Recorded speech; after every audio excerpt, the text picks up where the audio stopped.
En Italie, ça y est, c'est déjà officiel. Attendu dans les collimateurs depuis fort longtemps, les acteurs du football ont été gâtés hier. La fête était grandiose du côté de Turin. La Juventus sacré champion donc de la Coupe d'Italie. L'opposé à cette bête et féroce équipe de l'Atalanta de Bergame.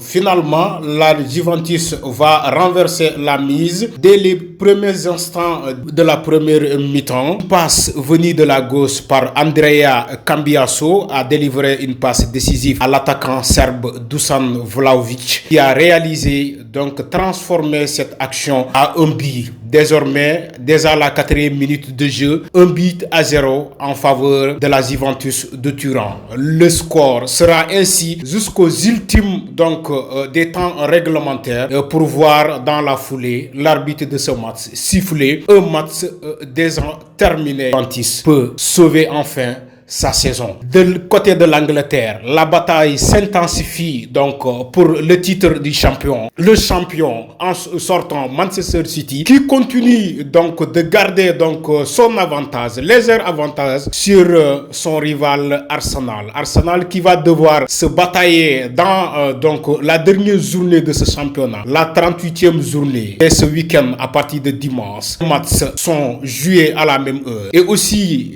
du côté de l'Etihad Stadium, les supporters sont confiants à l'idée du double champion d'Angleterre, Manchester City. Manchester City qui s'est fait éliminer par le Real de Madrid en Ligue des Champions n'a que le championnat pour sauver sa saison en attendant la Carabao Cup à venir contre Manchester United. De l'autre côté, toujours en Angleterre, Chelsea qui a réalisé la mise avec 3 victoires d'affilée. Chelsea qui est désormais placé à la 6e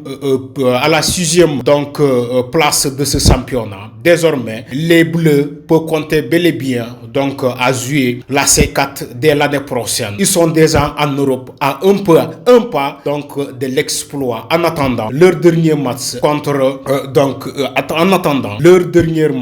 contre Bournemouth pour voir l'équipe coachée par Mauricio Pochettino occuper désormais officiellement la 6e place. Du côté de France, l'Olympique de Marseille qui continue encore de sombrer dans la misère, qui s'est fait laminer hier par Reims qui a battu encore Marseille hier. Dans ce match, les supporters de l'Olympique de Marseille espéraient une victoire des siens pour espérer à une quelconque place qualificative à l'Europe. Mais malheureusement, l'Olympique de Marseille, les coéquipiers de Aubameyang se sont vus défaits par cette équipe ambitieuse de Reims. Au final, Marseille a perdu sur la pelouse du Racing Club de Reims.